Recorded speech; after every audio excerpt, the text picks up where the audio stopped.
Helmsman! Helmsman! What island is that on our starboard? Ile d'If, monsieur, just off Marseille. That castle on the rocks is the Chateau d'If. A prison. A prison? No escaping from that place, I take it. There is just one way to leave the Chateau d'If, monsieur. Dead.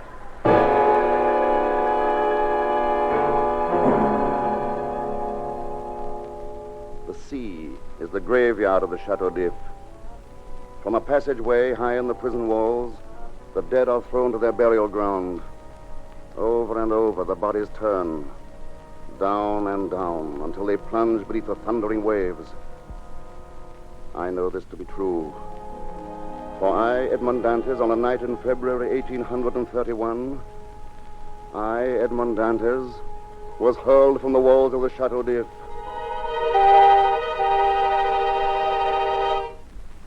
The Chateau d'If.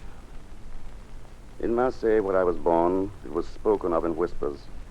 Tales were told of prisoners who were sent there, of men who went mad listening to the constant drip of water on the green stones, of living skeletons who screamed through years of agony. I was condemned to the Chateau d'If in the year 1815. They said I was a spy for Napoleon. Without a trial, without a single word in my defense, I was condemned and sentenced to the dark and the loneliness. My accusers were three men: Danglars, Mondego, de Villefort. Danglars, Mondego, de Villefort. In the first years of my imprisonment, I repeated their names to myself. I burned them into my brain. I cursed them, screaming vengeance. I beat my bloody fists against the iron door and called upon heaven to destroy my torturers. Danglars, Mondego, de Villefort. Danglars, Mondego, de Villefort. Danglars, Mondego, de Villefort. Danglars, Mondego. You there! Stop that noise! Stand away from the door. Stand away, do you hear? Get over to your bed. You're going mad, number 27. Next thing you know, we'll put you in with the mad Abbe Faria. Don't stand there staring at me. Get over to your bed. If I find you at the door again, I'll be back with the chain.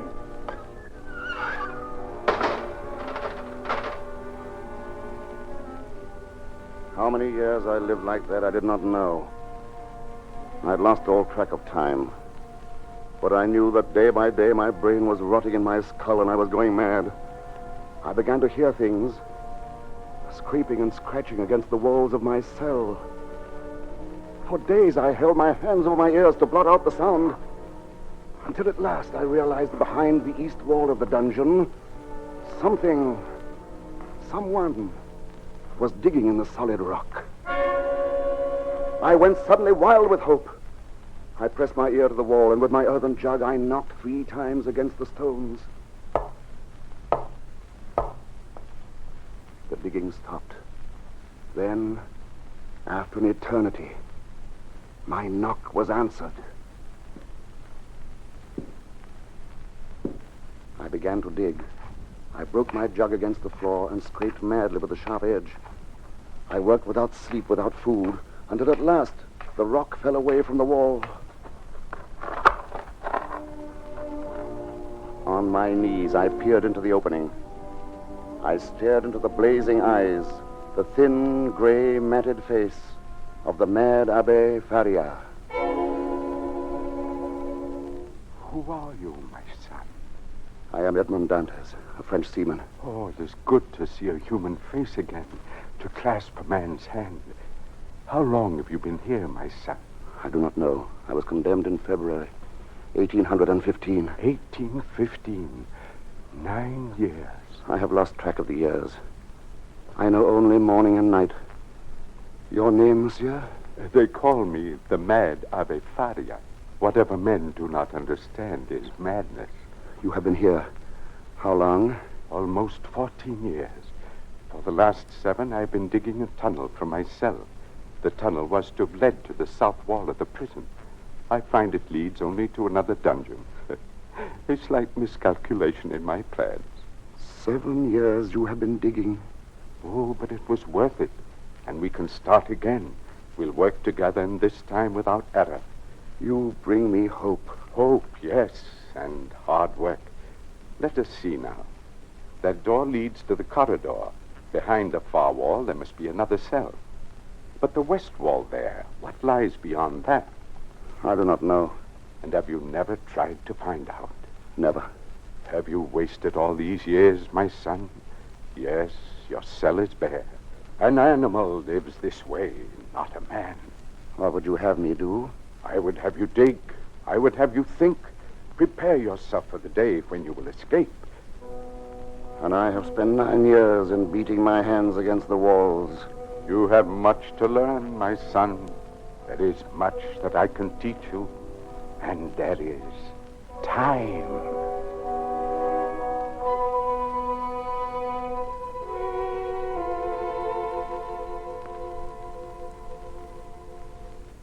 Time. Days and weeks and months and years. As we dug side by side in the blackness of the tunnel, I learned from the Abbe's lips all the knowledge that was his. The languages of the world, literature, the philosophies, the sciences. No subject was too great or too small for our discourse. So passed the next 7 years. A half-inch a day, 2.5 feet a month. It goes slowly, Father. Patience, my son. Patience. Yes, I'm learning that, too. My only prayer is that I may live long enough to escape, to face my accusers and bring them to their knees before me. You have poisoned your soul with thoughts of vengeance, Edmond. Father, you must rest. Go back to your cell. No. This will pass. Dig, Edmond. Dig.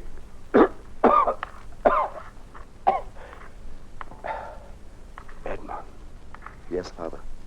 You have told me of the 3 men who accused you. You have never told me why they did so. Why? Ambition, jealousy, fear.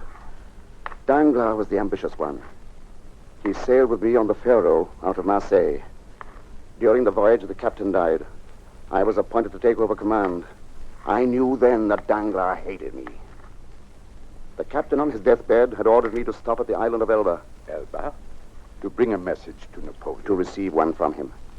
A letter addressed to a revolutionist in France. You were aware of the content? No. I acted only on orders from the captain. But Danglars knew of the letter, too. He informed the owner of the Pharaoh. Yes, Danglars was ambitious. He wanted my command. And the others? Mondego? Mondego wanted the girl who loved me. You have spoken, Edmond, of a girl called Mercedes. Was it she? Yes. We were to be married. On the night before our wedding, they came and took me. I never saw Mercedes again. They brought me before the magistrate. Danglars and Mondego were there to speak their lies, and de Villefort pretended to believe them. De Villefort? The third and fattest of the rats. He believed you were guilty. He knew I was innocent. But the letter I carried, the letter from Napoleon, it was addressed to de Villefort's father. De Villefort needed my silence, and the Chateau d'If was to silence me forever. But the day will come when I will face them one by one and watch them crawl in fear at my feet. The day will come when I will destroy them, when they will pay... Father, what is it? Here, lie down. Lie down. In my cell, beneath the bed, a vial of medicine. Bring it, quickly.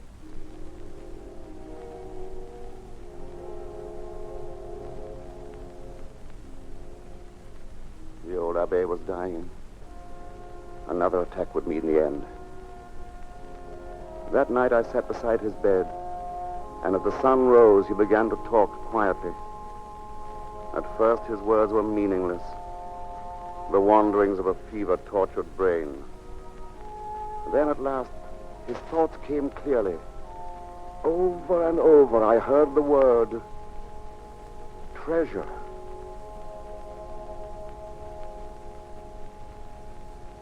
Yes, my son, treasure enough to buy the kingdoms of the earth. You must rest, Father. You think I am mad, my son. Listen to me. For many years, I was secretary to the great Spada family, once the wealthiest in all the world. The last of the princes to bear that name was the Count de Spada, and to him I was an intimate friend. Upon his death, I became his sole heir. It was then I discovered the secret of the lost Spada fortune. A great treasure buried deep in the earth since the year 1498. Buried? Where? On the island of Monte Cristo, my son. The treasure belongs to you, Father. I have no right to it. I am no relation of yours. You are my son, Edmond. You are the child of my captivity. Take the treasure. Use it well. You have suffered long enough. Now, farewell, my friend. I will not leave you, Father. No. It is I who am leaving you. No, not yet, in heaven's name. You will be well again, Father. My son, it is the privilege of youth to believe and hope. But old men see death more clearly. Very clearly. Very clearly, my son.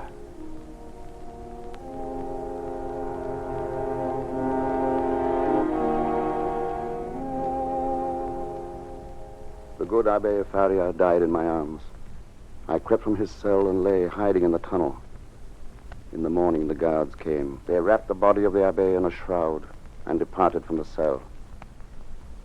Then there came to me an insane, overpowering hope, a madman's dream of escape. With tingling nerves, I returned to the Abbe's cell. With trembling fingers, I unloosed the shroud, and taking the body, I buried it deep in the tunnel. Then I myself crept into that sheet of death. With the Abbe's needle, I sewed up the seam, a knife in my pocket to tear my way free when the time should come. And then I lay waiting. The guards returned at last. As still as death I lay, fearful they would sense the awful throbbing of my heart. They picked me up, carried me through the passage to the wall above the sea.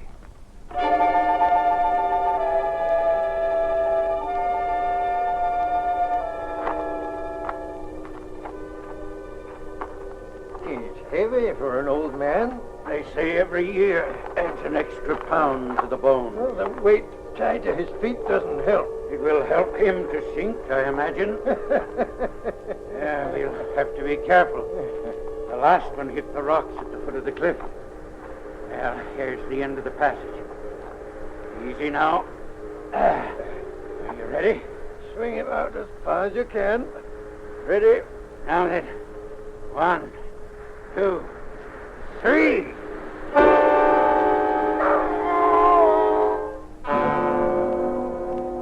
With that wild cry in my throat, I felt the icy waters close over my head. In the black depths of the sea, I tore my way from the shroud and fought to the surface. For hours I swam, each stroke seeming to be my last, until toward dawn a boat appeared. When they took me aboard, I sank to the deck, exhausted. But before the cloud of unconsciousness passed before my eyes, I remember saying over and over, I am safe. I am free.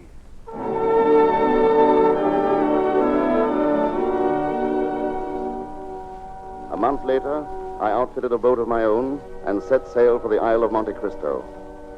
There, in a dark grotto beneath the level of the sea, I found the Spada fortune, great chests of jewels, coins and gold, all as the old Abbe had told me, enough to buy the kingdoms of the earth.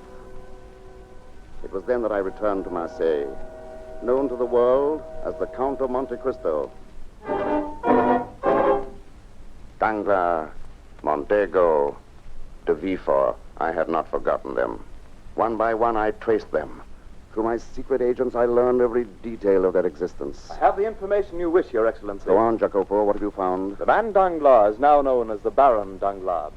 Member of the Chamber of Deputies, Chevalier of the Legion of Honor. The Legion of Honor. What more? He is a man of great wealth, monsieur. A banker with unlimited credit. Danglars, the ambitious.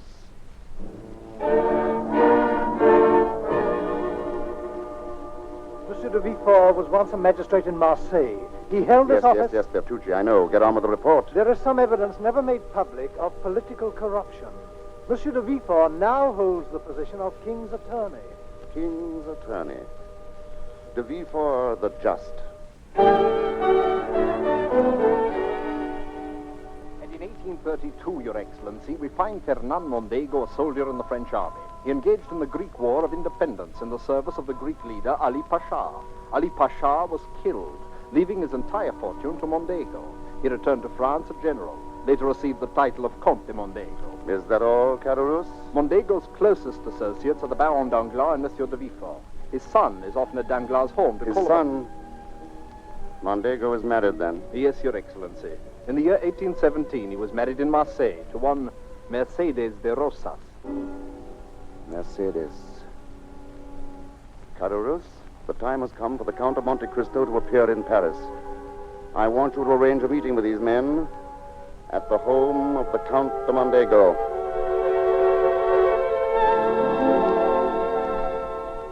Monsieur, it is a pleasure to welcome you. All Paris talks of nothing but the Count of Monte Cristo. You are very kind, Mondego. Your name itself is not exactly unknown to me. You refer, of course, to my service with Ali Pasha. I do. A great man, monsieur. When he was killed, I lost a great friend. Yes, Eugene, what is it? The Baron Danglars and Monsieur de Villefort. Oh, come in, Danglars. De Villefort, gentlemen, my house is honored today. The Count of Monte Cristo. Oh. The Baron Danglars, Monsieur de Villefort. Gentlemen. Eugene, brandy. Yes, The Count of Monte Cristo. I believe, monsieur, that my banking house had the privilege of handling a business matter for you just last week. It was a trifling affair, Baron Danglars. A draft on my Spanish bankers for a few million louis. A few million louis? You call that a trifle? My dear Baron, I'm in the habit of carrying a treasury order for 1 million in my pocketbook. Well, Are you planning to stay long in Paris, monsieur? It will depend upon some business I have in mind. Well, I was about to suggest that in my position as King's attorney, there might be some service I could do you. I hope you will feel free to call upon me at any time. Monsieur de Villefort, I will call upon you. Believe me. Splendid. Brandy, gentlemen, brandy. an excellent idea. monsieur, you mentioned some shares you were interested in. I don't suppose you would care to mention just what shares these were? Spanish? Spanish. You think they will go up, eh? Baron Danglars, I never reveal secrets of business, but it is rumored. It is rumored, mind you, that they will go up. Thank you, monsieur. Father? Albert, come here. Monsieur, I should like to present my son, Albert, the Count of Monte Cristo. Monsieur, I am happy to make your acquaintance. Gentlemen, I must leave you. Oh, no, I'm monsieur. sorry, I must. Very well, but may I propose a toast first? Gentlemen, to the Count of Monte Cristo, to our meeting, to our continued good friendship. Yes, yes. To our meeting, gentlemen.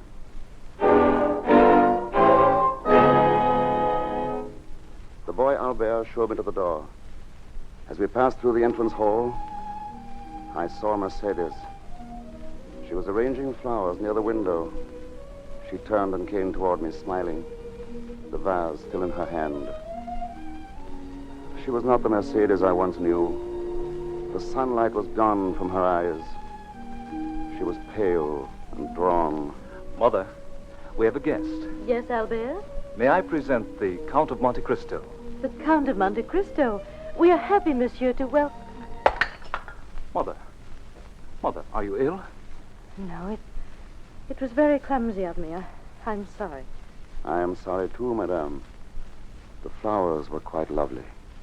Will you sit down, monsieur? Thank you, madame, but I have some rather pressing business. Monsieur, Don't bother, please. I'll find my way. he's rather a strange person, isn't he? You said his name was He's called the Count of Monte Cristo. Albert. How old would you say he was? The Count? It's hard to judge. Perhaps 35? 35. It's impossible. What is?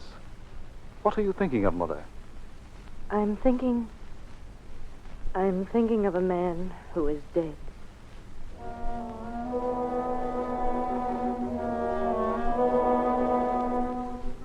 For months I pursued my game.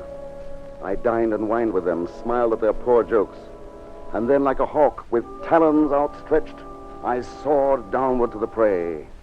And here is the last of the report, Your Excellency. It appears now that the Count de Mondego was not the friend to Ali Pasha that he claims. After the Greek leader drew up his will in favor of Mondego, there seems to be a definite indication Of murder, Your Excellency. Murder? A matter, I believe, for the Chamber of Deputies. The bribery and corruption practiced by Monsieur de Villefort is not merely a question of petty politics, Your Excellency. It extends from the lowest official to some of the loftiest positions in all France. A matter for the general public. Inform the newspapers.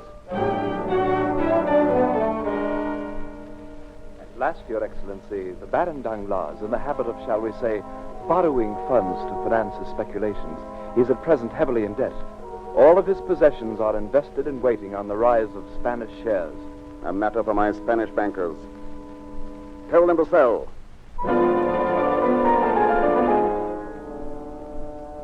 In one swift day of vengeance, the talons struck and fastened on the prey. That morning, the newspapers told the story of Monsieur de Villefort for all the world to read and wonder. That noon, the shares of Spain tumbled and crashed, carrying down with them the fortune and the pride of the Baron Danglars. That afternoon, the Chamber of Deputies, spurred by a letter from the Count of Monte Cristo, delved deep into the past of the Count de Mondego and arose covered with the filth of his life. In every throat of that assembly was one word: treason.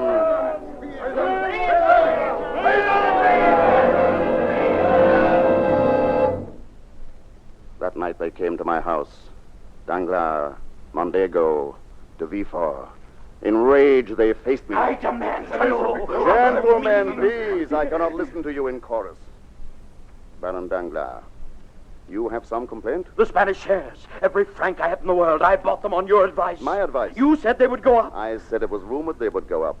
Unfortunately, the rumor was unfounded. You must do something. You have the power, the money. You must do something. I already have, Baron. I sold my Spanish shares yesterday. You sold... At the highest point. You have ruined me. Purposely, deliberately. Why? You must have known. Calm yourself, Baron. You have lost only your fortune. There are greater losses in this world. Yes, I, monsieur, have lost my honesty and my reputation. Many years ago, Monsieur de Villefort. Today, monsieur, I demand that you retract the stories printed in the papers. You demand? On what grounds? That they are not true? You realize what you have done? Perfectly. This morning I was honored, respected. As I came here tonight, I was stoned in the streets. I have you to thank for it. You are quite welcome. I still want to know why. Why have you done this? I shall remember this moment, gentlemen. I shall treasure it always. 3 peers of France. Danglars the thief. What? De Villefort the cheat. Mondego the murderer. If I murdered once, monsieur, I will not hesitate to murder again. Stand away from him, Danglars. Before you press the trigger, Mondego, look at me. Look deep into my eyes. What do you see there? I see the soul of a fiend. Stand back. Look deeper, Mondego. And remember. Who are you? Remember a seaman from Marseille. A man whom the 3 of you condemned to torture. A man you robbed of life and freedom. A man you buried in the dungeons of the Chateau d'If. Do you know me now? Shall I pronounce my name? No. Yes. And let it ring like a curse over your lives. I am Edmond Dantes. Dantes! With a scream, Mondego turned and fled from the house, the others at his heels. Next morning, I received a challenge from Albert de Mondego, a challenge which was to avenge the honor of his father. Later that day, Mercedes came to me. She had heard of the duel. I have come to plead for the life of my son. It is a pity, madame. He is so young. And yet I cannot refuse his challenge. You understand that. You must refuse it. You must. You cannot kill my son. Edmond, How long have you known? since the day you came to our house. The day I came to your house. You recognized me then. I could not believe it at first. And then I knew it must be you.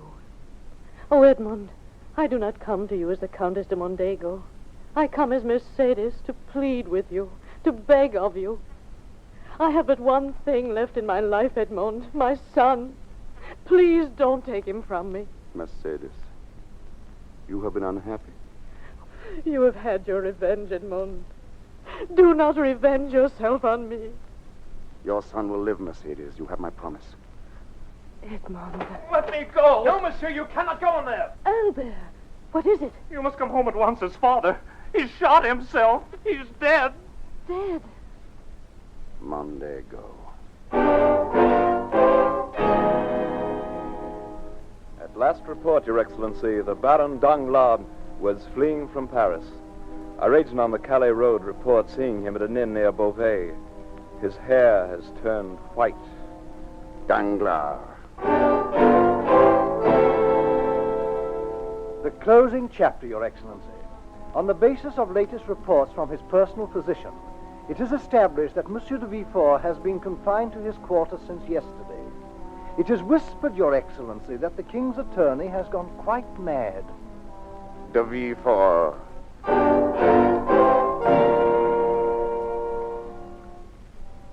My work was finished, my suffering avenged.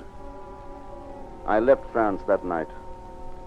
Months later, drawn as by a magnet, I returned again, this time to Marseille. There, in a gentle garden, I found Mercedes again. I have been waiting, Edmond, Waiting. to thank you for the life of my son. I was afraid you would never come back. My life is a restless one, Mercedes. There is little peace now, and no joy. I have destroyed my enemies, and in doing so, I have destroyed myself. Their lives destroyed them, not you. Will there be peace for us again, Mercedes? And happiness? I live between two graves. One, that of Edmond Dantes, whom I thought dead. The other, my own. Then, we will never meet again, Mercedes? I think we will, Edmond. Perhaps someday when time has softened our world a little. Until then, I shall be here. I shall wait and hope.